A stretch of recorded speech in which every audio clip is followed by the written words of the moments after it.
Assalamualaikum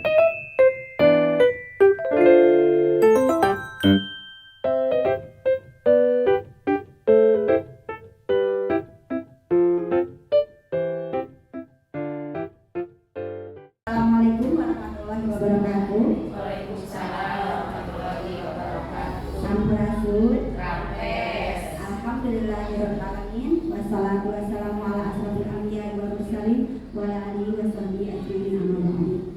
Puji dan syukur marilah kita semua panjatkan kehadirat Allah Subhanahu wa taala karena berkat karunia dan inayatnya kita semua bisa berkumpul dalam ruangan ini dalam acara diseminasi aksi nyata modul 1/4 budaya positif. Pada kesempatan kali ini saya ucapkan terima kasih kepada Bapak Kepala Sekolah SDN Panginjiran 2 yang telah berkenan hadir, juga kepada Bapak Ibu guru hebat semuanya yang telah bisa menghadiri acara ini. Assalamualaikum warahmatullahi wabarakatuh. Alhamdulillahirrahmanirrahim. Wassalatu wassalamu ala asrofil anbiya'i wal mursalin Sayyidina Muhammadin wa ala alihi wa sahbihi ajmain amma ba'du. Terima kasih kepada pembawa acara yang telah memberikan waktu, Bapak Ibu guru yang saya banggakan. Hari ini kita akan mengadakan acara diseminasi tentang budaya positif, salah satu kegiatan dari rekan kita yang sudah mengikuti kegiatan guru penggerak angkatan ke-10,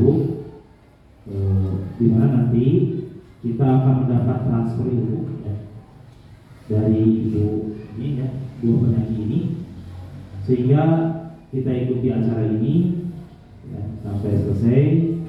Mudah-mudahan kita bisa meningkatkan kompetensi kita, khususnya tentang budaya positif di sekolah, sehingga baik nanti di PMN ataupun di kehidupan nyata di kelas kita bisa menerapkannya, sehingga kita bisa mengambil sisi positif dari kegiatan aksi nyata ini ya. Mungkin itu saja sambutan dari saya. Assalamualaikum warahmatullahi wabarakatuh. Terima kasih kami ucapkan kepada Bapak Kepala Sekolah. Untuk selanjutnya acara selanjutnya adalah diseminasi aksi nyata dari budaya positif yang akan dipaparkan oleh Bu Salisa Elmai. Untuk sesi yang pertama ini Bu Salisa akan memaparkan tentang disiplin positif, teori motivasi dan keyakinan kelas. Saya persilakan.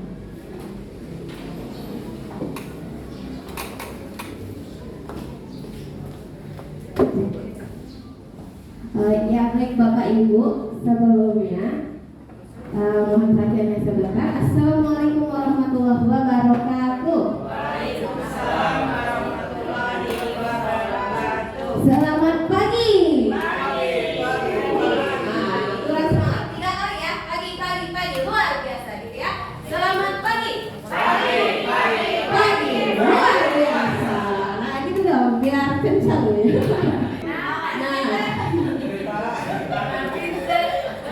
Oke baik Bapak Ibu, mohon maaf jika mengganggu waktunya, tapi ini memang ada hal yang kami harus sampaikan. Sebenarnya materinya terbagi menjadi 2 sesi, jadi disampaikan pertama oleh saya, lalu yang keduanya oleh Bu Neneng. Mudah-mudahan ilmunya bisa bermanfaat untuk kita semua. Dan disclaimer dulu, saya berdiri di sini bukan berarti saya yang paling tahu, bukan berarti saya yang paling paham, tapi kebetulan ilmunya sampai dulu kepada saya, jadi lalu disebarkan kepada rekan-rekan semua. Nah, sebelum kita mulai nih Bapak Ibu, namanya juga kan kalau murid-murid suka paling senang diajak ice breaking, betul nggak Bapak Ibu?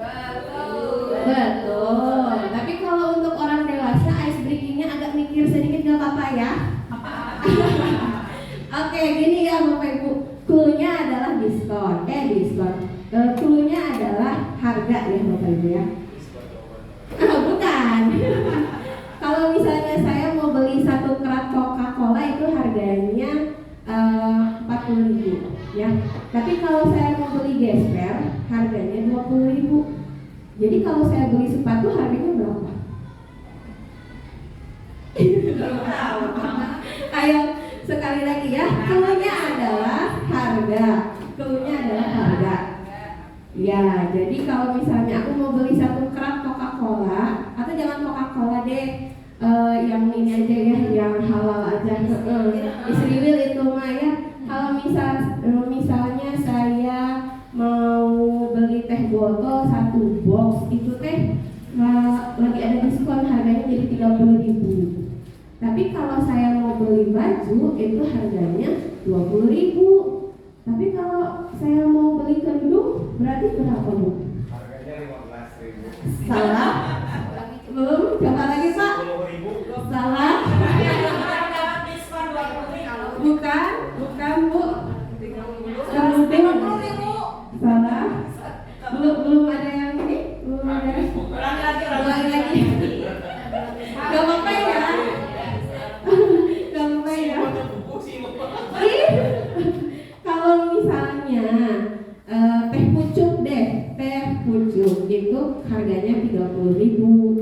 Tapi kayaknya mau beli baju juga deh, baju gamis misalnya. Baju gamis itu harganya 40.000. Ceritanya ya, Bu ya. Nah, kalau misalnya beli kaos kaki jadinya berapa, Bu? Harganya 500.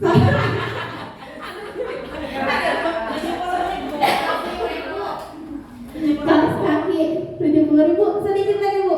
Sedikit lagi. Harganya kaos kaki 70.000. Salah. Sedikit lagi, Bu. 60.000. Harganya. Oh iya. Sebelumnya pernah dengar yang kayak gini ya, Bu, permainannya kayak gini. Kaos kaki 70.000. Yang lain kaos kaki. Kaos kaki. Kaos kaki.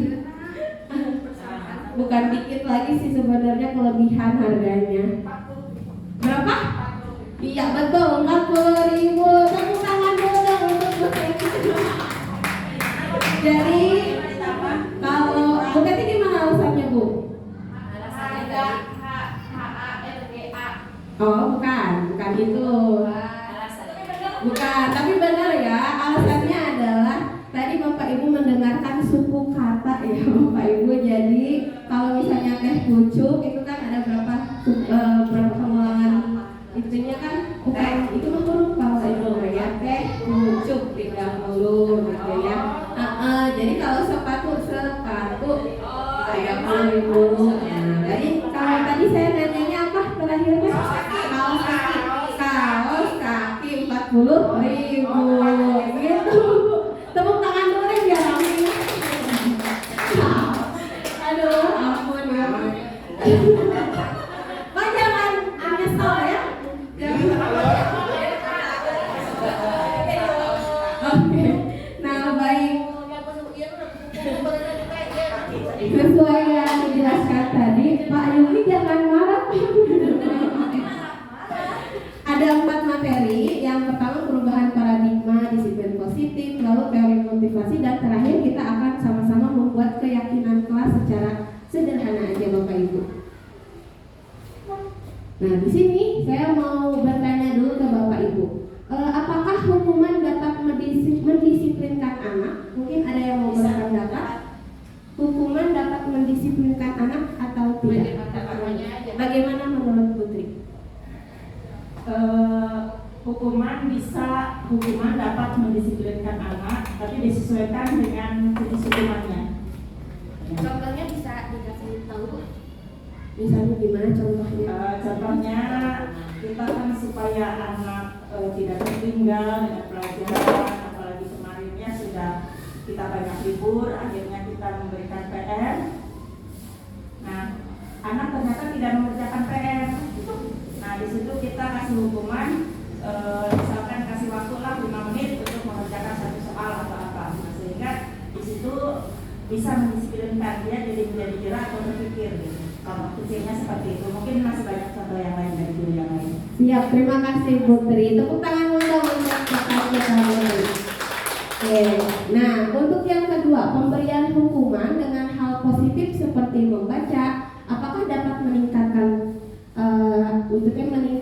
ini ya, budaya positif anak?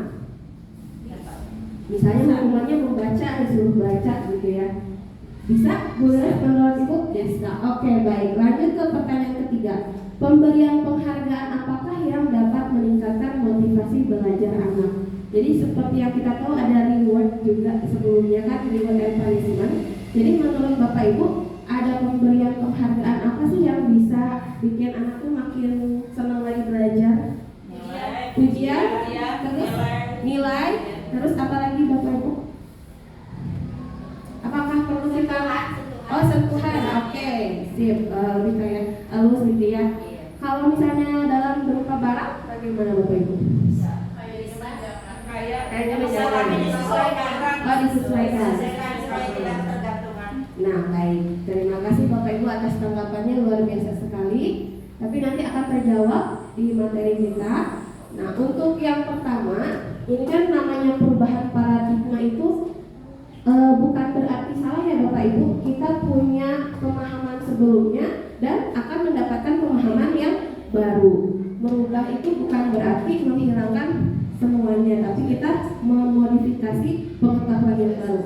Nah, sedikit tentang teori kontrol yang nantinya akan lebih jelas lagi oleh Bu Neneng, di mana pemahaman kita sebelumnya itu adalah tentang ilusi guru dapat mengontrol murid. Jadi seperti pemahaman bahwa siswa itu bisa sepenuhnya dikontrol oleh kita sebagai murid. Padahal pada kenyataannya secara psikologis siswalah yang menerima atau mengizinkan kita mengontrol dirinya. Bukan berarti dia dengan sukarela ingin dikontrol oleh orang lain. Jadi teori mengontrol murid itu sebenarnya paradigma yang lama. Lalu yang kedua, ilusi bahwa semua penguatan positif efektif dan bermanfaat. Mungkin kita tahu itu kalau misalnya dari pujian gitu itu dapat meningkatkan hal-hal positif di anaknya gitu ya. Tapi ternyata ketika anak terlalu banyak diberikan pujian pun itu akan istilahnya jadi ketergantungan gitu loh Bu. Kalau misalnya ibunya lupa nggak puji malah jadi ditagih.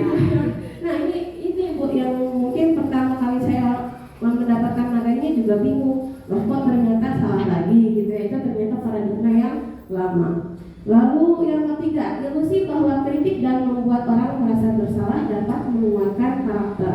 Nah ini banyak terjadi ketika kita mengkritik anak dengan kalimat-kalimat yang negatif. Misalnya kamu sepertinya nggak bisa matematika ya, nanti jangan jadi istilahnya jangan bekerja yang mengandalkan matematika ya. Nah, itu kan sebenarnya maksud kita mengkritik, tapi ternyata itu tidak menguatkan karakter, malah ingin lebih membunuh karakter anak gitu ya. Ternyata kritik juga tidak baik dan banyak kita temui seperti di penjurian seperti itu ya, ada banyak kritik dan lain sebagainya. Dan terakhir, ilusi bahwa orang dewasa memiliki hak untuk memaksa. Nah di sini karena kita sebagai orang dewasa, satu-satunya orang dewasa yang ada di sekolah, kita sebenarnya tidak boleh memaksa hak anak ya, karena hak anak itu kan ingin belajar dengan nyaman, ingin belajar juga dengan baik. Nah kita tuh nggak bisa memaksakan seperti kalau kata orang dulu, guru itu harus diturut, jadi ibu harus digugu dan ditiru. Pokoknya setiap langkahnya mau dari yang benar mau yang salah, yang penting nurut apa kata guru. Saya ingat sekali waktu sekolah dulu itu, jadi walaupun gurunya mukul pakai penggaris gitu ya, pelajaran fisika itu walaupun kejadiannya waktu SMP tapi masih ingat sampai sekarang. Nah ketika guru memaksakan padahal nggak ngerti tapi akhirnya semua kelas dipukul gitu ya. Nah itu jadi guru itu memaksakan kehendak agar anak itu harus bisa, padahal itu salah sekali ya Bapak Ibu ya. Dan di sini paradigma stimulus respon kepada pendekatan teori kontrol yang awalnya realitas kebutuhan kita itu dianggap sama, padahal realitas kebutuhan kita itu sebenarnya masing-masing individu adalah berbeda. Semua Jadi setiap orang memiliki gambaran yang berbeda dan lain sebagainya. Di terakhir yang bisa digarisbawahi, model berpikir menang atau kalah harusnya kita ubah menjadi model berpikir menang-menang. Jadi ada istilah win-win solution. Jadi tidak, kalau hubungan antara guru dan murid itu tidak boleh ada yang menang kalah Bapak Ibu. Jadi kita benar-benar harus saling menguntungkan. Nah, sedikit tentang paradigma stimulus respon.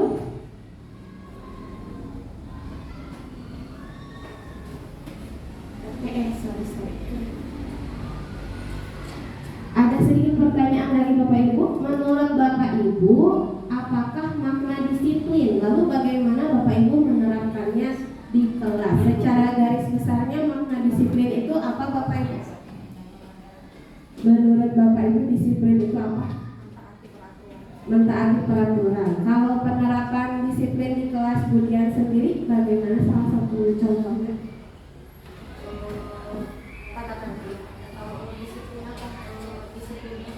Ya, di kelasnya contoh yang sudah Ibu terapkan misalnya.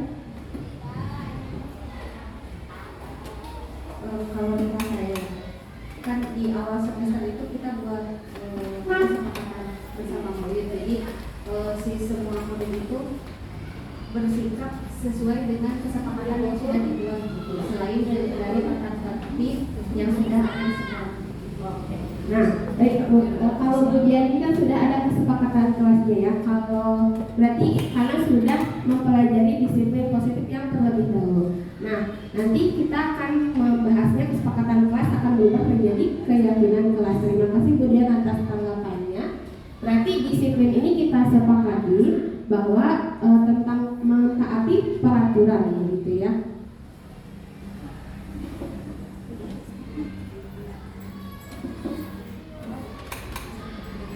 Nah, dari makna disiplinnya itu sendiri, disiplina yang artinya belajar. Berarti disiplin itu bukan hanya mentaati peraturan, tapi bagaimana adanya perubahan karakter, adanya perubahan yang dari sebelumnya tidak tahu menjadi tahu. Itu adalah makna disiplin yang sebenarnya.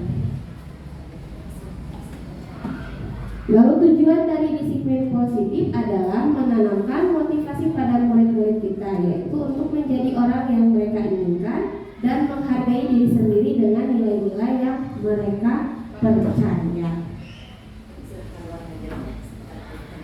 Nah, ini sebenarnya Bapak Ibu ada banyak nilai-nilai kebajikan universal.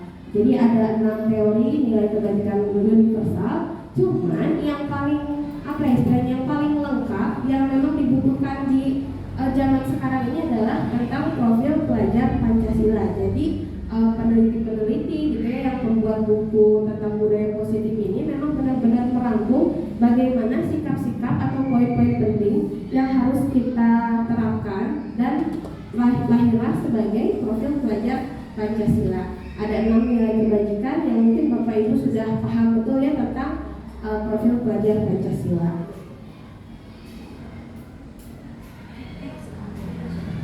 Nah, ada pertanyaan lagi Bapak Ibu. Sebagai seorang guru saat hadir mengajar di kelas tepat waktu, motivasi apa yang Bapak Ibu punyai? Jadi kalau misalnya Bapak Ibu datang tepat waktu itu motivasinya dari mana atau bagaimana? Apakah ada suruhan atau bagaimana? Mungkin Bu Lilis bisa menjawab. Kalau Ibu datang tepat waktu itu disuruh siapa gitu atau karena motivasinya dari mana? Tidak disuruh, karena tanggung jawab aja, itu karena kewajiban kita. Kita harus sebelum waktunya datang gitu. Sebelum anak-anak datang harusnya kita ada duluan karena kita bertanggung jawab. Tidak ada yang minum. Berarti memang pure dari Bu Lilis sendiri ya, dari diri sendiri motivasinya. Lalu apakah motivasi karena tidak ingin ditegur? Tadi kan tidak ya, tidak juga tidak ada teguran dari kepala sekolah juga. Lalu rekan-rekan juga tidak. Berarti memang alhamdulillahnya Bu Lilis punya istilahnya motivasi dalam diri bahwa ini tuh merupakan tanggung jawab kita harus datang sebelum murid-murid ke sekolah.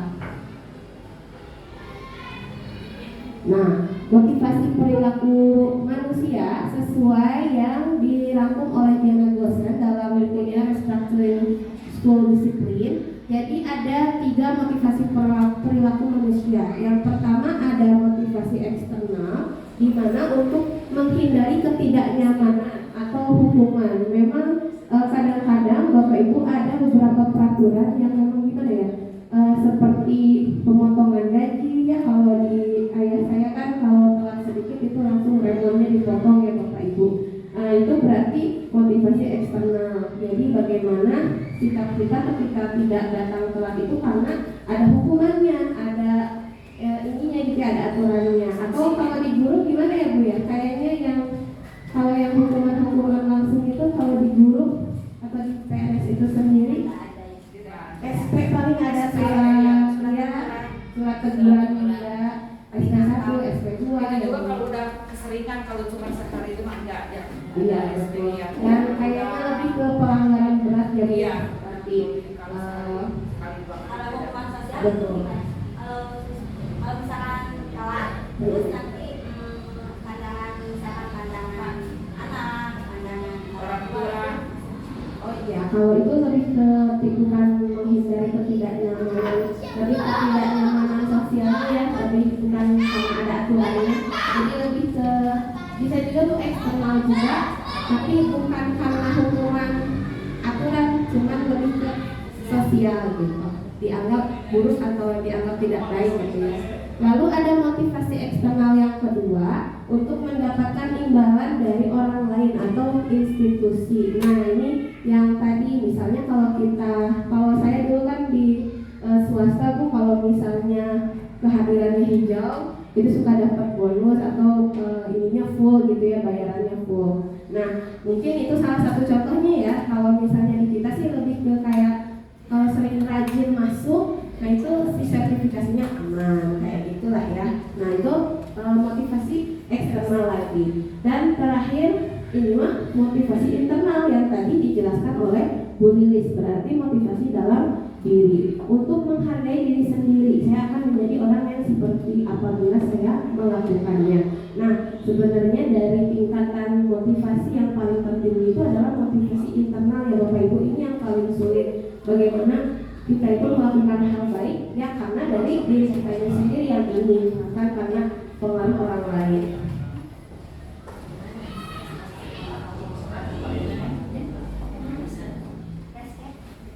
Lalu ada lagi pertanyaan, apa yang Bapak Ibu guru hebat lakukan jika ada murid yang melanggar aturan? Memberikan hukuman, teguran, atau restitusi? Jika ada yang melanggar aturan, teguran dulu, lalu bisa hukuman juga apabila ada.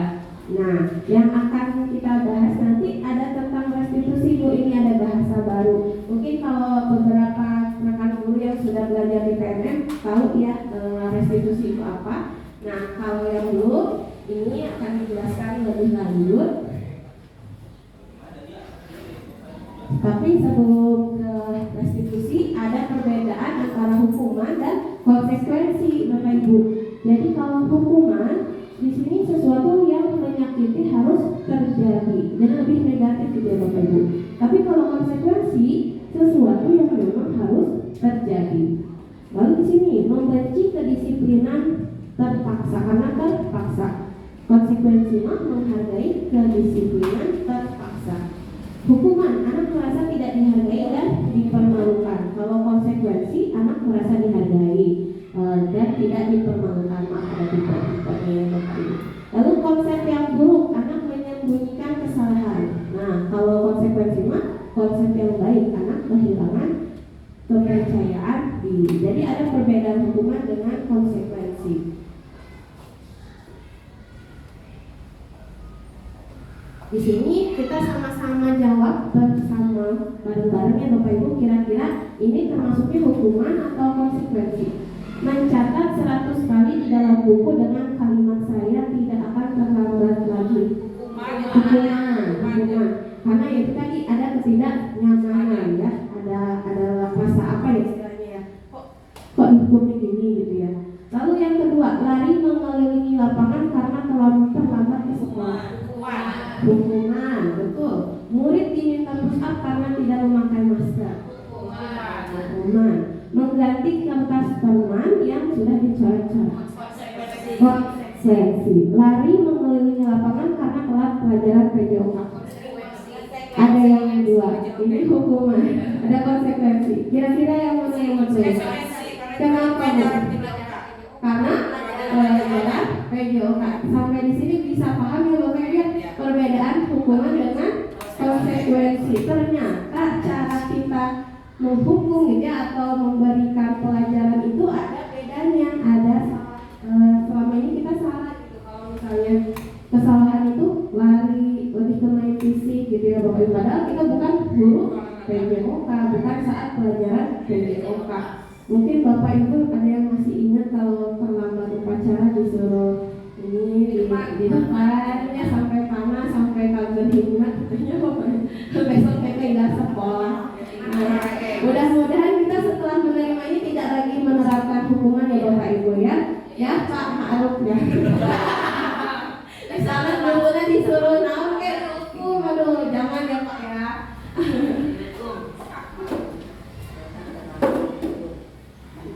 Nah, jadi Bu, yang tadi kita jelaskan bareng-bareng itu adalah tentang restitusi, proses menciptakan kondisi bagi murid untuk memperbaiki kesalahan mereka. Jadi bukan merasa bahwa dia itu sudah salah, salah teh udah salah terus, tapi tidak ada solusinya gitu. Anak teh nggak ada pembelajarannya dari hasil kesalahan mereka. Nah, makanya di sini kita harus sama-sama belajar bagaimana menerapkan restitusi yang baik. Kalau tentang penjelasan lebih lengkapnya nanti ada di buku.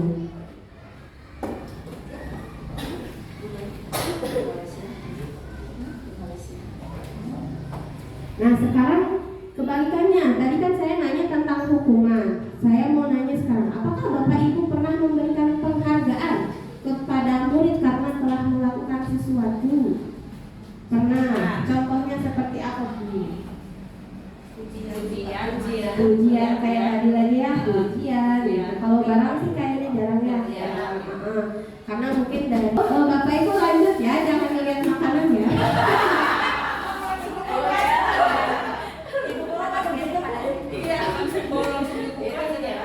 Pas banget lagi ngebahas ini.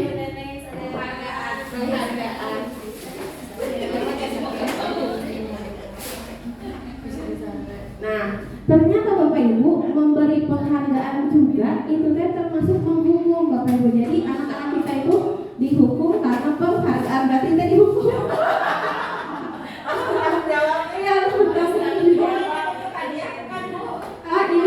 Ini mah konsumsi bukan hadiah ini mah. Uang lelahnya,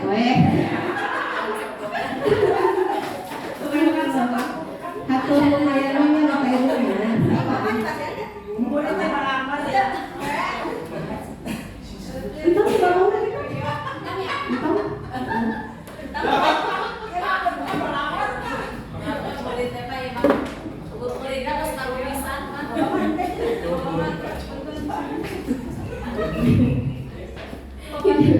Kita lanjut lagi ya Bapak Ibu ya. Jadi kalau dihukum dengan penghargaan boleh.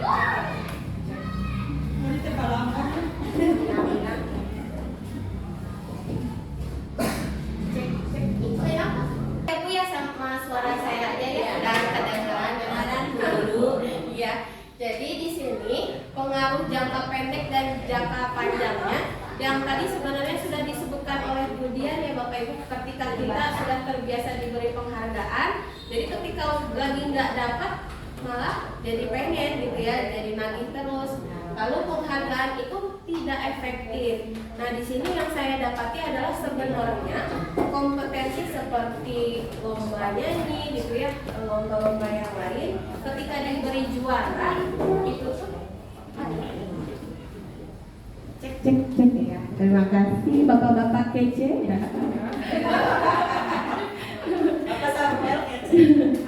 Nah, tidak efektif Bapak Ibu karena bahkan saya ingat betul salah satu jurinya aja bilang sebenarnya ketika menilai sebuah seni itu tidak ada yang sempurna, tidak ada yang betul-betul jelek, itu nggak ada. Jadi lebih ke subjektifnya, preferensinya masing-masing juri. Berarti kan dapat kita simpulkan bahwa penghargaan itu memang tidak efektif. Kenapa kita melabeli ini juara 1, juara 2, padahal itu teh hanya penilaian kitanya doang gitu loh. Kalau misalnya secara keseluruhan mungkin kata Bu Teti anak ini mah nggak pantas juara 1, kata Bu Dian anak ini nggak pantas juara 1, itu pasti akan beda-beda karena namanya manusia yang menilainya gitu ya Bapak Ibu, kurang efektif. Lalu penghargaan merusak hubungan, mungkin ini betul sekali Bapak Ibu. Ketika anak sudah tidak diberikan penghargaan lagi, jadinya malah menjauh dengan guru-gurunya gitu, gurunya jadi malah atau membanding-bandingkan. Misalnya di kelas 2 dikasih, kok kelas 3 enggak atau kelas 1 mah enggak gitu. Jadi kita malah ini gitu ya, merusak hubungan antar guru dan antar murid juga.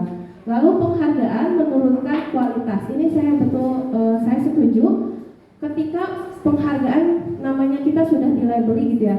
Kalau misalnya dapat penghargaan yang bagus, mungkin motivasinya naik terus. Tapi kalau penghargaannya turun, mungkin Bapak Ibu pernah dengar nggak? Jadi juara 1 itu adalah yang terbaik dari yang terbaik. Kalau juara 2 itu adalah yang terburuk dari yang terbaik. Tapi kalau juara 3 yang terbaik dari yang terburuk. Pernah nggak mendengar istilah gitu? Jadi sebenarnya ini tuh lingkaran setan gitu loh. Antara juara 1, 2, dan 3 itu lingkaran setan. Nggak ada yang benar-benar bisa menempati istilah terbaik itu. Jadi mereka tuh kayak punya perasaan gini, kalau yang juara 1 sih aman-aman aja, dia akan motivasinya naik lagi. Tapi yang juara 2 Bu, sebagai orang yang ada di tengah-tengah, jadi dia juara 1 enggak, tapi juara 3 juga enggak gitu. Jadi istilahnya dia nggak dapat tempat yang tertinggi, tapi dia juga bukan tempat yang terendah. Jadi dia tuh ada di tengah-tengah. Katanya ada beberapa penelitian yang menyatakan bahwa yang juara 2 itu yang mentalnya paling hancur. Jadi dia itu lebih ke apa istilahnya? Ingin merasa, saya nggak bisa lebih baik dari yang terbaik, tapi saya udah lebih baik dari yang terburuk. Nah, kalau yang juara 3 dia merasa lebih baik. Jadi kayak lebih pilihan terakhirnya gitu loh. Dari antara yang terburuknya dia yang menang. Nah, makanya ini benar-benar Bapak Ibu itu sudah ada jurnalnya juga. Makanya banyak yang tidak setuju kalau adanya perlombaan yang melabeli anak juara 1, 2, dan 3. Lebih baik gini aja Bapak Ibu kalau mau. Kalau misalnya kita butuh seperti FLS 2N gitu ya, O2SN, udah aja lebih ke tanding aja, istilahnya tanding persahabatan atau benar-benar seperti sama dan lain sebagainya. Tapi kan kalau merubah itu kita harus merubah dari atas ya. Tapi kalau menurut saya kita dululah yang dirubah, mungkin dengan tidak melabeli anak tentang ranking ya Bapak ya. Jadi tidak lagi kita meranking anak 1, 2, 3 karena sudah banyak penelitian dan di sini juga penghargaan itu ternyata tidak boleh seperti itu. Nah, penghargaan mematikan kreativitas itu betul yang tadi saya sebutkan. Ketika anak sudah dilabeli juara 2 ya dia tidak bisa gimana istilahnya ya, dia udah nggak bisa ngapa-ngapain lagi, dia nggak bisa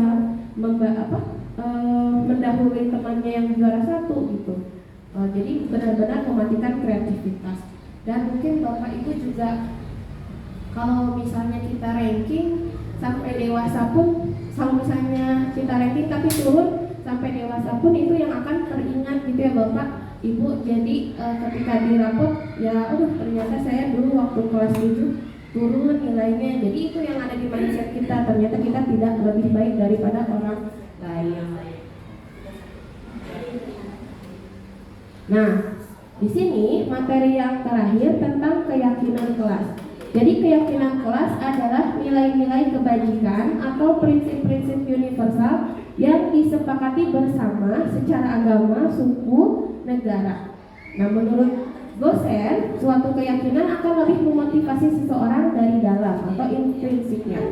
Seseorang akan lebih bersemangat dan untuk menjalankan keyakinannya daripada hanya sekedar mengikuti peraturan. Nah, ini saya tidak akan ke teori ya Bapak Ibu. Ini saya tunjukkan keyakinan kelas yang sudah saya buat di awal semester. Jadi kebetulan karena dulu sudah belajar PMM-nya di awal gitu ya, karena untuk ingin lebih tahu lagi tentang kurikulum Merdeka. Tapi sekarang alhamdulillahnya diulas lagi di guru penggerak.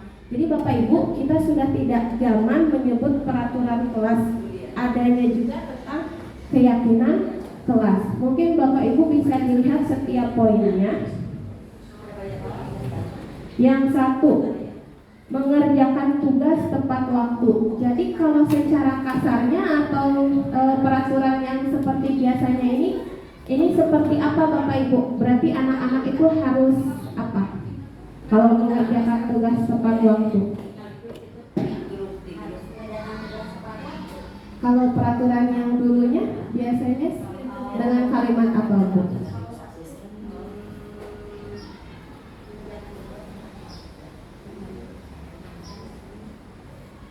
Ya, nanti setelah penjelasan ini kita masing-masing bikin satu keyakinan ya Bapak Ibu ya. Jadi dengan penjelasan dari saya, kita punya minimal satu poin keyakinan yang nanti diterapkan di kelasnya masing-masing.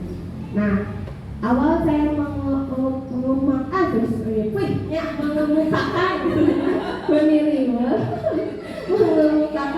mengerjakan tugas tepat waktu, karena kalau bikin peraturan itu kan jangan apa istilahnya, jangan harus menyelesaikan tugas itu di sekolah gitu ya. Nah jadi makanya saya ubah menjadi mengerjakan tugas tepat waktu. Pokoknya jangan ada yang dijadikan PR, semuanya harus selesai di sekolah gitu. Ditambahkan kita sebenarnya bukan nggak boleh ada PR ya Bapak Ibu, diusahakan jangan lagi ada PR. Lalu yang kedua, menjaga kebersihan kelas. Kan kalau kalimat hukuman yang awal-awal sebelum kita belajar, tidak boleh membuang sampah. Jadi kita ubah menjadi kalimat positif, menjaga kebersihan kelas. Nanti ada konsekuensinya Bu. Kalau konsekuensinya menjaga kebersihan kelas itu besoknya tiket. Nah, lalu sopan santun dalam tutur kata dan perilaku. Ini tuh saya temukan di kelas saya dan saya meyakini harus ada keyakinan kelas ini karena anak-anak saya itu banyak yang berkata kasar Bapak Ibu. Jadi ada yang anjing gitu ya, ngomong-ngomong gitu. Nah, jadi daripada katanya negatif, jangan berkata kasar, lebih baik diubah menjadi sopan santun dalam tutur kata dan perilaku. Lalu ini yang keempat, saling menyayangi, menghargai dan membantu antar teman.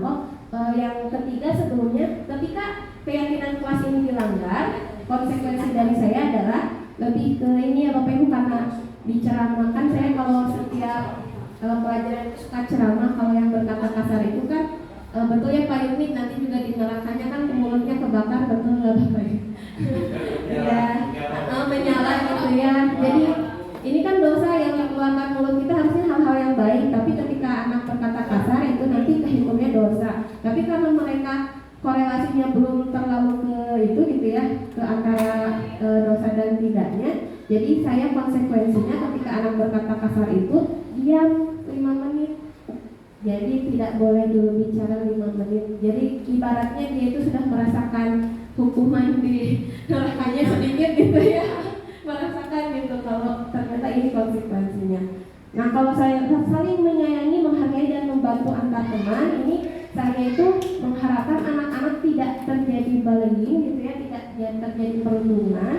Di sini makanya konsepnya itu harus saling menyayangi. Ketika konsekuensinya nanti yang segitiga restitusi kalau misalnya dilanggar. Lalu yang kelima, diperbolehkan menggunakan HP ketika ada tugas saja. Kalau misalnya dilarang sama sekali, takutnya Bapak Ibu, takutnya itu malah menghambat kreativitas. Kan yang kita tahu sekarang kurikulum merdeka apa-apa harus akses gitu ya, harus serba lihat internet dan lain sebagainya. Jadi ini saya masukkan hanya ketika belajar saja. Jadi kalau di kelas 4 boleh bawa HP Bapak Ibu.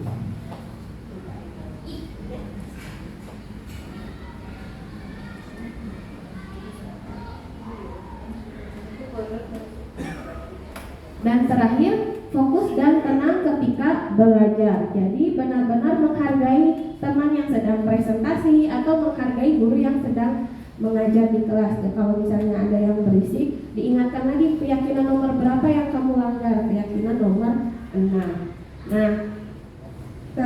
Bapak Ibu,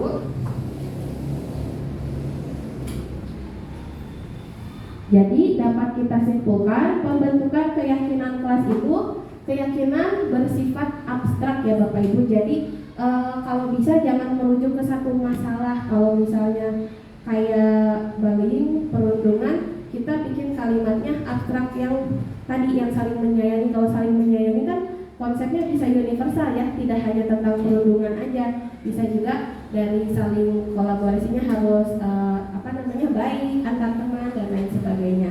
Lalu keyakinan kelas dibuat dalam bentuk positif, dalam bentuk kalimat positif, jangan pakai kata tidak atau jangan pakai kata jangan gitu ya. Hendaknya tidak terlalu banyak dan ini kata-katanya itu dibuat singkat gitu ya Bapak Ibu, dapat mudah diterapkan. Lalu semua warga kelas berkontribusi. Jadi nanti di awal tahun pembelajaran Bapak Ibu benar-benar diskusi dengan anak, maunya apa gitu, keyakinan kelasnya apa yang bisa diyakini di kelas tersebut dan memang benar-benar bisa diimani atau bisa dilaksanakan oleh tidak hanya muridnya tapi oleh gurunya juga. Lalu keyakinan kelas ditinjau kembali, direfleksikan kembali di akhir tahun pembelajaran. Nanti saya akan merefleksikan ke murid-murid saya sudah terlaksana dengan baik atau tidak keyakinan kelasnya. Nah, karena tadi sudah belajar tentang keyakinan kelas, ini Bapak Ibu saya beri waktu mungkin sekitar 10 menit, satu aja contoh poin keyakinan kelas yang nanti akan diterapkan di kelas Bapak Ibu gitu, masing-masing. Kabur. Jadi nanti saya bakalan ngasih mic-nya berurutan gitu. Satu poin aja kalimat tentang keyakinan kelas yang akan Bapak Ibu terapkan. 5 menit aja ya. 5 menit. Ini contohnya ya Bapak Ibu ya, tapi jangan yang ada di saya ya kalau bisa. Nah, semuanya harus kalimat positif Bapak Ibu. Misalnya di kelas 1 mah Neng ribut jadi gimana ya biar nggak ribut, ada keyakinan kelas 1 itu dengan kalimat yang positif satu aja Bu, biar si anak-anak tuh bisa tenang gitu. Menurut Bu Lilis kalimat positifnya apa? Mau di konsep dulu boleh gitu. Iya, 5 menit saya Lagi belajar tidak ribut itu bisa. jangan pakai kata tidak Bu. Jangan pakai kata negatif. Jadi lebih ke positif. Harus lebih aman, harus lebih tertib gitu. Bisa di dalam keamanan kelas. boleh kayak gitu. Menjaga ketertiban kelas seperti itu. Iya. Oke, boleh. Nah, ini kelas 1 udah ada. Kemudian barangkali sudah Bu bertanggung jawab gimana Bu? Artinya jadi setiap tugas itu harus dikerjakan. Kalimat ininya satu kalimat positifnya Pak. Jadi tanpa lagi dijelaskan gitu, benar-benar anaknya sudah, oh poin ini ya Bu tentang ini bertanggung jawab dalam bla gitu. Secara keseluruhan, bukannya kalau yang saya yakini ya, pembuatan keyakinan kelas itu kalau nggak salah kalimatnya itu jangan terlalu panjang untuk mengantisipasi. Jadi si siswa itu hafal, terus juga jangan terlalu banyak. Jadi si murid teh ingat gitu keyakinan kelas kita itu apa aja gitu. Iya, nah tapi maksudnya teh kan Ibu tadi bertanggung jawab udah aja. Nah maksudnya teh kayak ada bukan menjelaskan murid-muridnya. Jadi bertanggung jawabnya dalam hal apa? Karena kan kalau bertanggung jawab juga itu terlalu terlalu menyeluruh.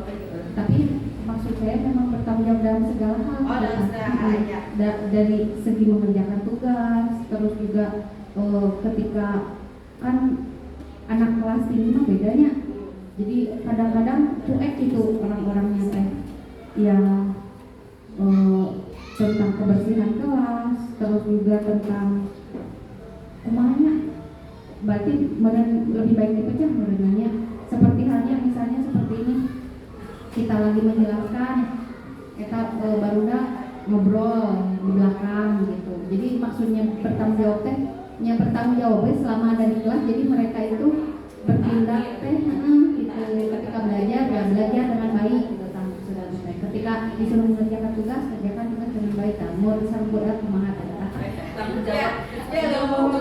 karena memang sih kadang kita juga harus ngelihat apa karakter kelasnya masing-masing. Kalau kelas 6 kan lebih gampang itu ya, lebih gampang diarahkan. Jadi hanya dengan sedikit kata pun dia ngerti gitu. Jadi beda. Saya juga sama Bu, kelas 4 juga ketika dibilang sopan teh kayak kurang masuk ke ininya gitu ya. Jadi harus dijelasin lagi. Nah, baik, terima kasih Bu Dian. Kalau Bu Ita, coba Bu apa satu kalimat aja. Kalau di kelas learning itu Datang tepat waktu nih. Datang tepat waktu. Oke. Karena memang yang banyak terjadinya anak-anaknya telah Iya. Datang kadang ada yang jauh dulu yang Oh iya, baik siap Bu Ita, terima kasih Bu Vina. Dari keresahan kelas Bu Vina.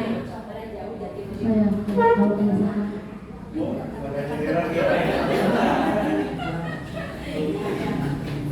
tapi yang paling utama biasanya kalau nomor satu biasanya berdoa sebelum dan setelah belajar. Ya, oke, baik, keyakinan keimanan juga ya. Bu Tri, dari keresahan jadi satu keyakinan. Ulangi maaf. Jadi bikin kalimat positif Bu. Kan kalau dulu mah kita tahunya peraturan ya. Kalau sekarang mah keyakinan. Nah, jadi anaknya meyakini dengan satu poin aja kalimat positif. Kalau bekerja sama menjaga kebersihan bisa itu. Oh bisa. Iya. Oke, bekerja sama menjaga kebersihan. Baik. Nah, Pak Yuni. Nah, itu jangan salah ya Pak Yuni juga sebagai pemapor. Apa? Oh, terkadang kelas ini gak apa-apa kan saat pelajaran Pak Yuni.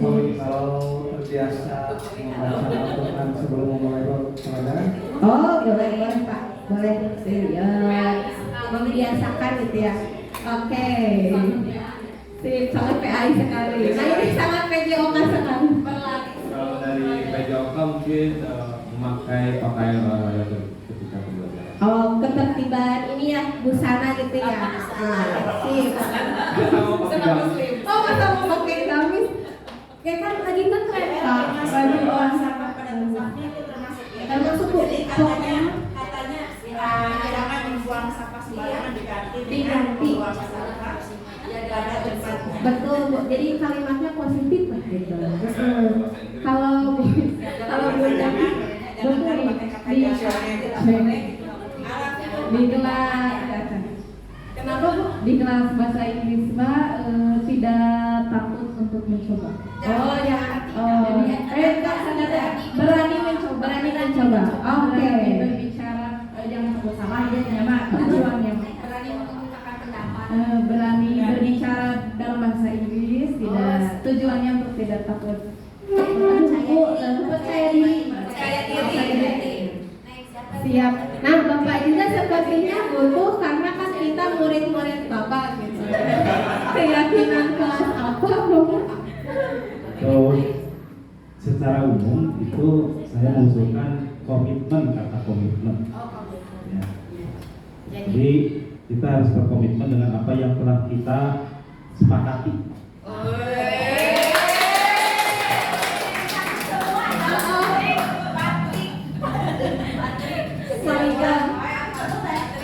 Kalau Bu, gimana?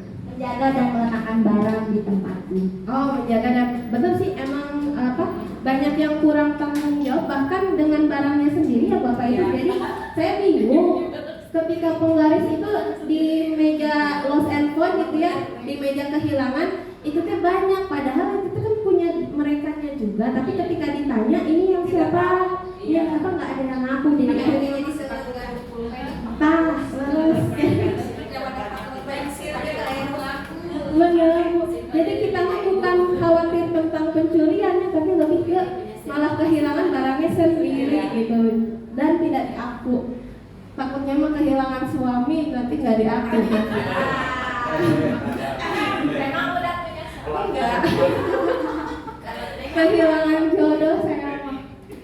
Nah, oke, baik Bapak Ibu, tuh kan tidak terasa ya satu sesi sudah selesai. Dari saya mohon maaf apabila masih banyak kekurangan dalam penjelasannya. Jujur Bapak Ibu ketika menghadapi ratusan orang ya, bahkan pernah di depan Pak Bupati juga tampil, itu beda. Jadi beda dengan ketika menjelaskan di depan Bapak Ibu gitu. Kayak lebih takut dicirian gitu ya. Kita modern UL mau cara gitu. Tapi alhamdulillah respon dari Bapak Ibu sangat baik. Alhamdulillah di materi dari saya itu benar-benar bisa diterima. Saya ucapkan terima kasih. Dari saya sekian. Selanjutnya akan dilanjutkan oleh Bu Neneng pada materi yang kedua.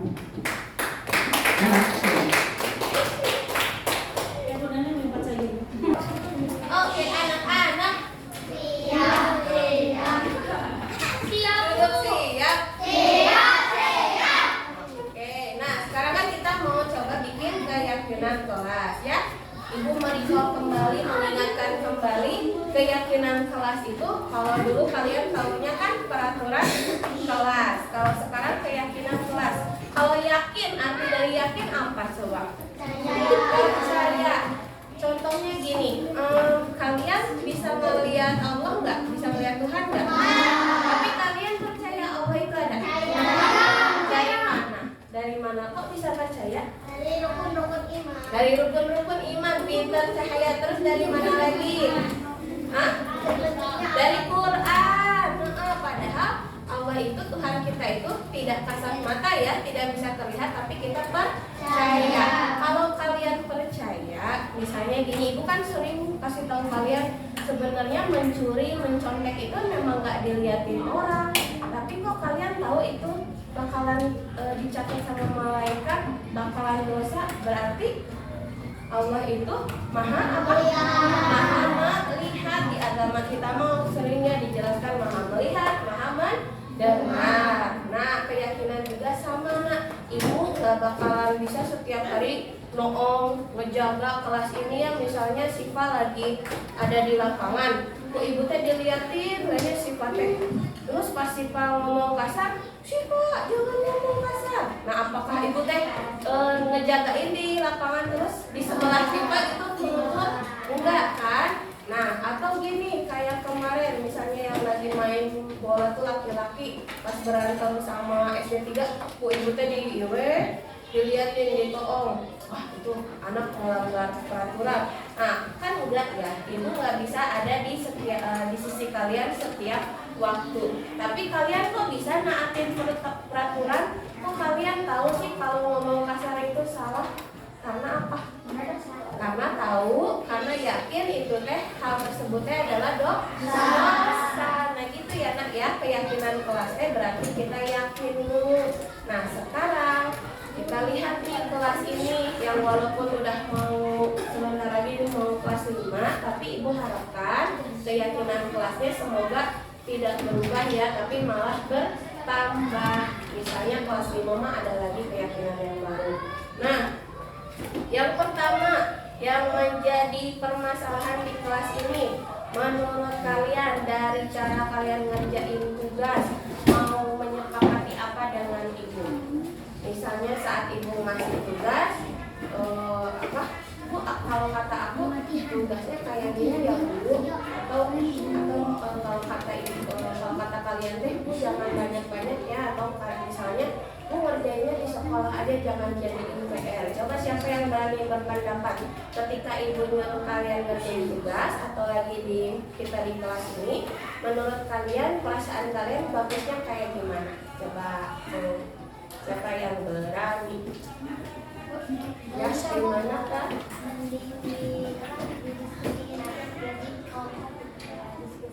Oh, jadi kalau ada tugasnya mending diskusi, tapi lebih senangnya ngerjainnya bareng-bareng gitu. Kalau misalnya sendiri gimana Vel pertimbangannya? Kenapa kalau sendiri?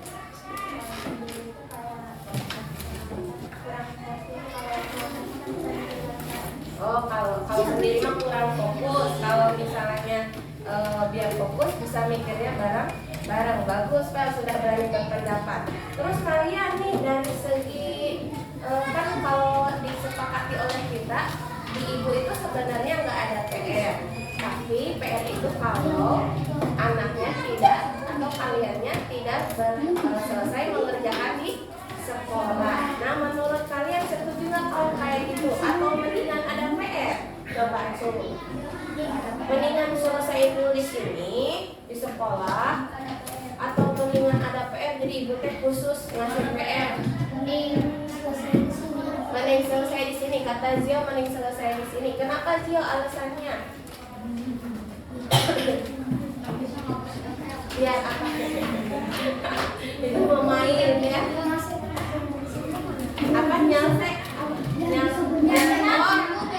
Biar tenang. Jadi kalau di rumah tuh nggak ada pikiran gitu ya, nggak tenang lagi. Iya bagus, boleh, nggak apa-apa. Itu kan namanya juga curahkan dapat ya, jangan takut berpendapat. Oh syukur El marah, enggak kan? Ibu tuh jadi tahu perasaan kalian. Kalau dikasih PR berarti apa namanya teh, daripada pukul lutus sendiri ya, tahu pukul lutus misalnya teh. Jadinya malah dosa ya, jadinya malah kitanya menggerutu gitu. Mendingan sekarang diungkapin. Nah kata Zio, mendingan selesaikan di sini. Terus tadi kata Felisa juga lebih baik dikerjakan bersama-sama. Ini sepakat nih semua tentang tugas seperti itu.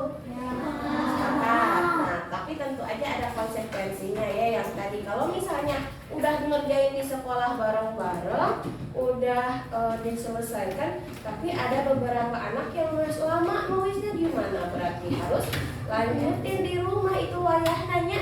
Dan di sekolah udah dikasih kesempatan tapi belum selesai. Makanya harusnya kita meyakini bahwa setiap pekerjaan itu harus selesai. Nah dari Felisa mungkin kata-katanya yang tepat itu apa berarti? Keyakinan kelas di bawahnya meni non apa suasananya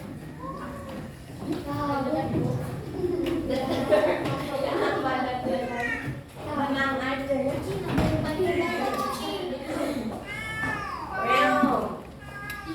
Keyakinan kelas. Nah kira-kira sepakatnya poin 1 tentang tugas kalimatnya gimana ya? Nah oke, mengerjakan tugas,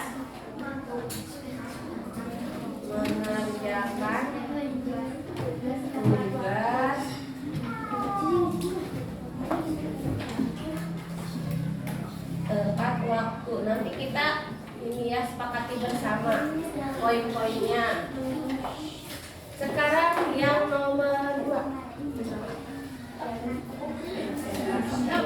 Nah, masalah piket nih. Piket Ibu lihat, Ibu perhatikan, walaupun sudah ditempel ya jadwal piketnya, tapi masih ada yang nggak piket. Ini mah Ibu nggak bakalan nunjuk sampai introspeksi diri. Aduh kayaknya aku deh yang nggak pernah piket, atau piket tapi kayak cuman misalnya gini, udah nyapu, udah weh pulang, temen-temennya ditinggalin. Ada nggak yang kayak gitu?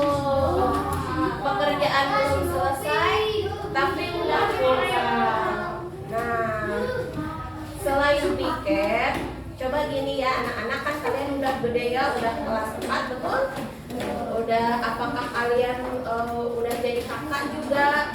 Kalian teh punya adik kelas 1, kelas 2, kelas 3. Berarti kita sebagai kakak itu harus memberikan contoh. Nah, dari menjaga kebersihannya dulu deh. Ini Ibu lihat kayaknya masih kurang peduli, masih ada sampah di bawah meja. Nah, Ibu ya, Ibu pengennya gini nak, kita sepakati ya. Jangan merasa Ibu udah aku nggak nyampah, enggak ya. Kalau misalnya kayak gitu terus, kita nggak bakalan maju pemikirannya. Nah, jangan gitu Abil. Jadi jangan nanya sahaya sah. Nah, jangan gitu. Tapi ketika kita melihat sampah yang manapun atau yang siapapun, kita harus otomatis ngambil, buang.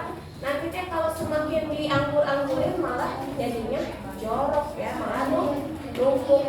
Di kamar kalian deh, coba di kamar kalian kalau misalnya acak-acakan banyak sampah, nyaman nggak tidurnya?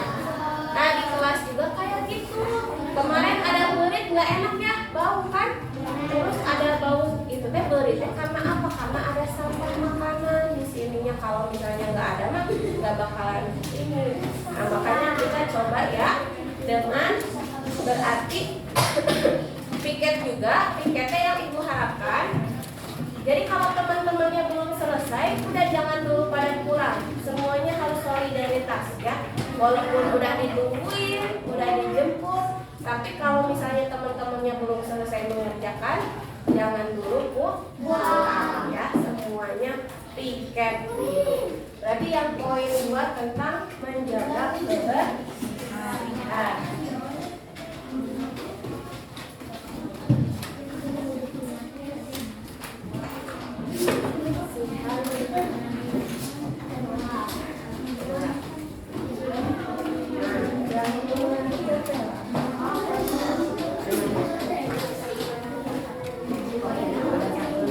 Oke, nah di kelas ini juga ibu perhatikan kayak Yudi sudah berani ngeluarin kata-kata kasar di kelas, benar nggak Yudi? Nah, terus beberapa anak laki-laki juga ibu ngeliat kalau misalnya lagi kesolek, oh kadang anak solek. Nah makanya anak-anak, ibu teh bukan apa-apa ya, bukan misalnya ibu Elma cerewet nih, masa gitu doang di sini nggak ngomong 5 menit, enggak ya. Ini mah istilahnya konsekuensinya hanya di dunia teh ku ibu kalian teh tidak boleh ngomongnya hanya 5 menit. Tapi kalau ibu pernah cerita nggak kalau dosa kita yang ngomong kasar dicatat sama malaikat, imbalan di nerakanya kayak gimana coba?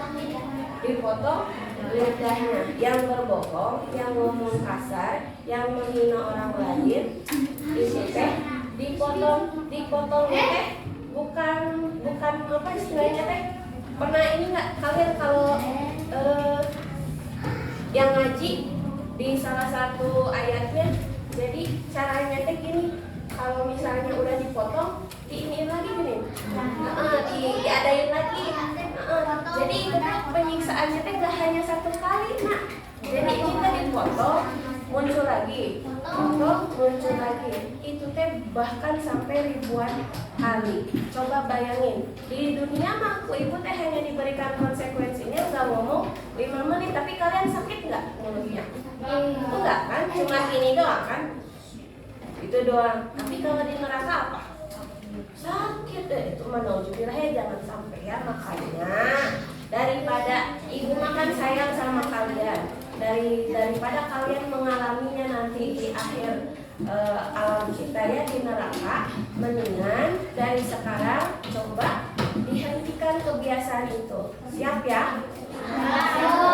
Tidak hanya berkata kasar, tapi kita juga harus sopan santun. Misalnya kayak ke guru-guru, bukan hanya ke Bu El aja ya. Semua guru-guru yang ada di panikiran, baik panikiran 1, 2, 3, kalian harus sopan santun dalam bertutur kata dan berperilaku. Kalau tutur kata berarti dari cara bicaranya harus sopan. Misalnya Assalamualaikum Bu, atau Selamat pagi Bu, dan lain sebagainya. Tapi kalau berperilaku kayak gimana coba sopan itu? Salim, pintar, rasid. Apalagi yang paling murah, ibadah yang paling murah apa? Senyum, ibadah yang senyum itu sedekah. Jadi kalau misalnya ada guru tuh jangan baut ya, ini tak senyum. Apa sih udah nggak suka? Apa sih? Apa? Oh sakit perut. Bentar nanti ya dikit, bentar lagi pulang ya. Bukan Bu, nyeri angin. Nyeri angin? Oh, dia mah asal nyeri angin wae mah. Punya mah. Tadi salah makan. Nanti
kembali tentang penggunaan HP. Kita sudah sepakati kalau ngegunain HP-nya saat belajar. Kalau istirahat sama itu dibolehkan tidak? Boleh, asal bukan main game. Siapa yang pernah melanggarnya? Ada nggak? Ayo, sama tuh. Enggak, itu ingatkan kembali ya. Hanya untuk belajar.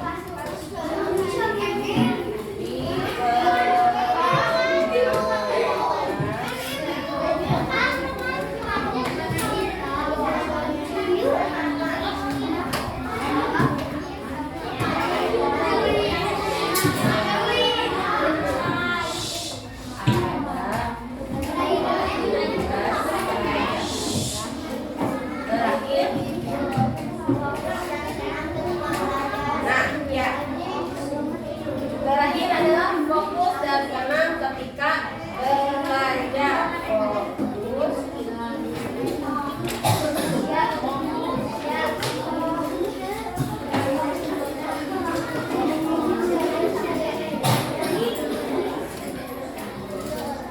Nah, ini yang paling penting ya. Kalian ketika belajar seperti ini, nah, ini Seradika.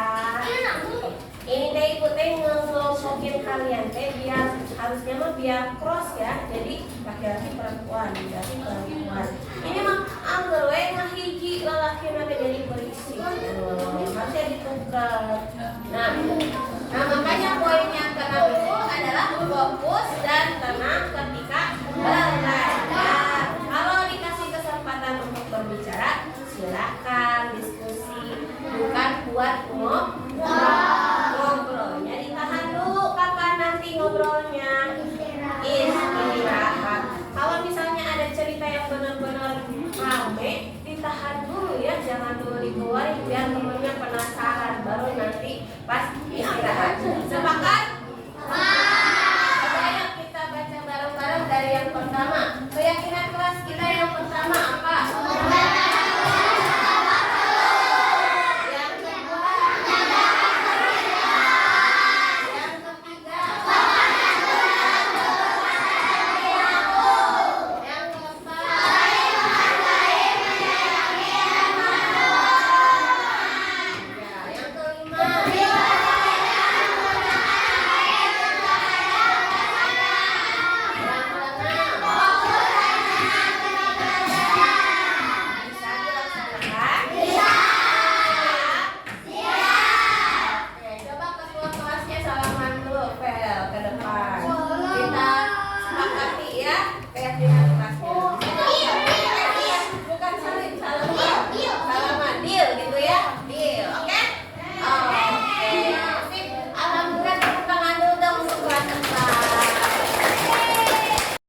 Assalamualaikum warahmatullahi wabarakatuh. Nama saya Felisa Algifani Ramadan dari kelas 4 SDN Panyingkiran 2.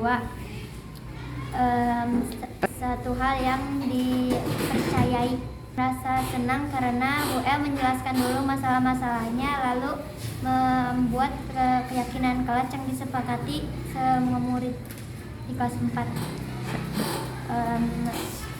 Saya akan mencoba untuk menerapkan semua keyakinan kelas tersebut. Wassalamualaikum warahmatullahi wabarakatuh. Assalamualaikum warahmatullahi wabarakatuh. Saya Peggy Padli Pratama dari kelas 4 SDN Panyingkiran 2. Keyakinan adalah suatu hal yang dapat dipercaya oleh semua orang. Saya merasa senang sudah diajak berdiskusi oleh Bu El, karena sebelumnya Bu El sudah menjelaskan kesalahan-kesalahan yang ada di kelas 4. Keyakinan kelas dapat